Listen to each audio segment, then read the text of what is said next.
I bet you've heard it before. The phrase, all Audis look the same, and for the longest time that was true. But now the brand is going to lengths to change that image, and that brings us to this car, the second generation Audi A1. As you're about to find out, it's a small car with a few really big surprises. And what's more, Audi's going to launch a fully fledged range into the niche city car segment. We're going to run you through the details, but before we do, remember you can read the fully fledged range review over on carsguide.com.au. And to keep up to date with our latest videos, remember to hit like and subscribe. First, just stop to take a look at the A1's completely overhauled aesthetic. Gone is any reference to the previous hatch's oddly retro-inspired bubbly bits, which have been replaced by athletic angles and muscular lines. It's sporty and engaging from any angle, and there's plenty of contrasting elements like swoopy air dams, chunky light fittings, and its strange snout. Turns out it's a reference to Audi's famed Quattro rally car. There are a bunch of fun colours to go with its new look too. Almost neon shades of green, blue, yellow and red mix up the usually grey Audi business attire. Audi will be bringing the fully fledged A1 range to Australia. That means 3 engine choices. That's quite a surprise, as the city car segment is notoriously competitive. There's no direct A1 rival available from Mercedes or BMW though, so we'll enter our market competing against, well, basically just the Mini Cooper. And yes, that's right, there's an engine level for each of the variants. Starting at the bottom here, you've got the 30 TFSI. That's a small capacity 3-cylinder engine suited to more of an eco-conscious buyer. Then at the middle of the range, you've got the 35 TFSI. That's a mid-grade 1.5 litre engine, and it offers a good balance of tech and extra cost. And then at the top here, we've got the 40 TFSI, and that's more of the true driver's car, 2-litre engine, much more power, much more spec. That top variant is about as close as you're going to get to a new S1 hot hatch, at least for now, and there's no Quattro all-wheel drive version on the cards either. Audi says its City Carver A1 SUV-like spin-off is also unlikely to reach our shores. The A1 is a total tech fest as well. Every variant gets a digital dashboard, this great multimedia touchscreen with a really intuitive software suite. And what's more, there's really great connectivity for your phone. There's USB-C, and the higher variants even get wireless Apple CarPlay. There's also digital radio and a built-in SIM as part of the Technic option package that offers full 3D satellite imagery to the nav suite and other features which pair to Audi's smartphone app. The design is seriously cool too. Audi wants it to be the sportiest interior in the compact class, and facing little competition in Australia, it smashes the brief with its polygonal assault. I like this, and this, and this. There are 1 or 2 things I don't like as much. Every car gets a manual handbrake lever, the 30 TFSI gets a turnkey, and the only way to get leather seats is in the top 40 TFSI, and even then it's an option package. Those seriously good-looking LED headlight clusters are part of the style package, which also features bigger wheels and ambient lighting. Tech stuff on the safety front includes auto emergency braking, lane keep assist, and at long last for the A1, a reversing camera. All variants also get front and rear parking sensors. Blind spot monitoring is notably missing across the range. If you're thinking this A1 is looking a little larger than its predecessor, you'd be very right. It's based on the new Polo, and that means it's grown in almost every dimension. It's now 56mm longer and 94mm longer in the wheelbase.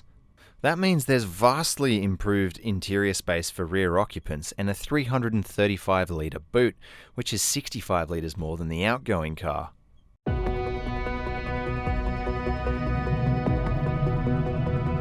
Okay, so what can I tell you about the Audi A1? So we've had a chance to test every variant here, and I'll sort of walk you through how I felt about the drive experience from the moment I hopped in. The first thing I noticed was that the adjustable steering column and the low seating, they combine really well. There's plenty of headroom in here.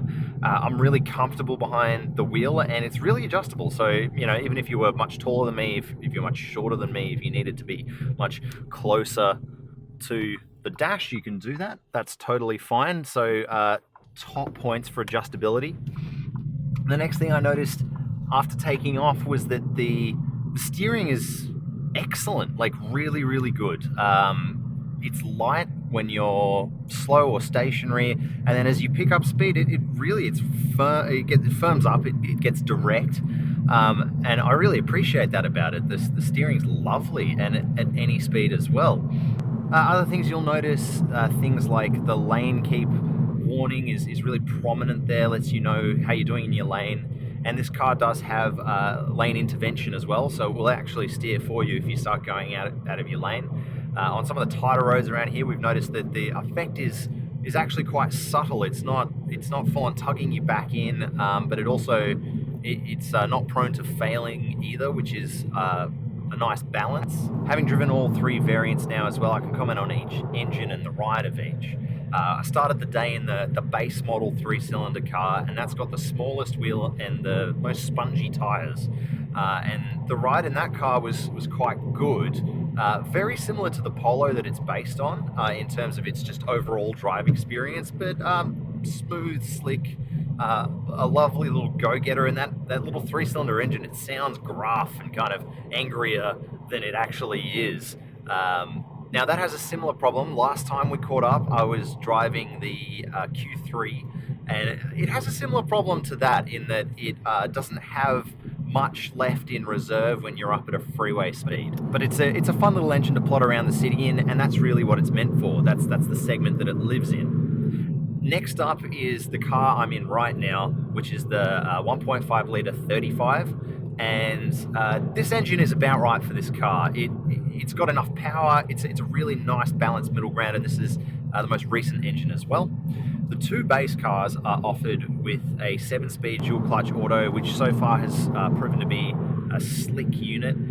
It's combined with a stop-start system, which I'm not a huge fan of, because once you combine all those kind of moving parts together of a stop-start system, a 7-speed dual clutch automatic, there's just a lot going on, and there's moments where you pull up at a T-junction and it just takes a full second for everything to sort of get moving again, which can be frustrating. So that's a negative point there. But as I said, the 1.5 is lovely on power, and this platform is so well balanced. It's, you throw any of these variants, you throw them into a corner, and you're just shocked at the amount of grip it has, and the very little body roll it has as well, which just makes it a pleasure to drive. On country back roads like we're on now, it is seriously a blast. And what surprises me the most, maybe about the ride characteristics of the A1 here, is the fact that it isn't stiff at all. Especially after my drive of the 35 TFSI Q3, if you go and have a look at that video, I found that to be quite stiff, and that's an SUV. So I was expecting it to be stiff and abrupt effect of the suspension to be similar in this car, if not worse, because it's got less sort of suspension travel. But that's not the case at all.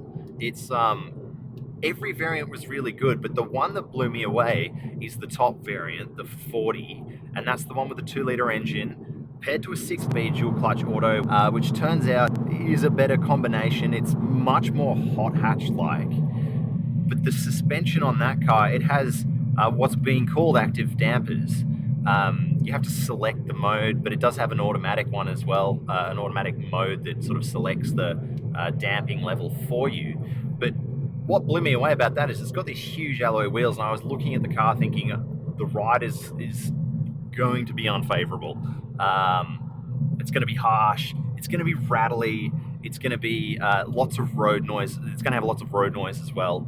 But do you know what? Really surprising. That car rides the best out of all of them. Audi have done some serious work on those dampers, and oh boy, it's good. I was trying to find things to complain about in that car, and I could not. It's an almost luxurious ride at the same time as being sporty.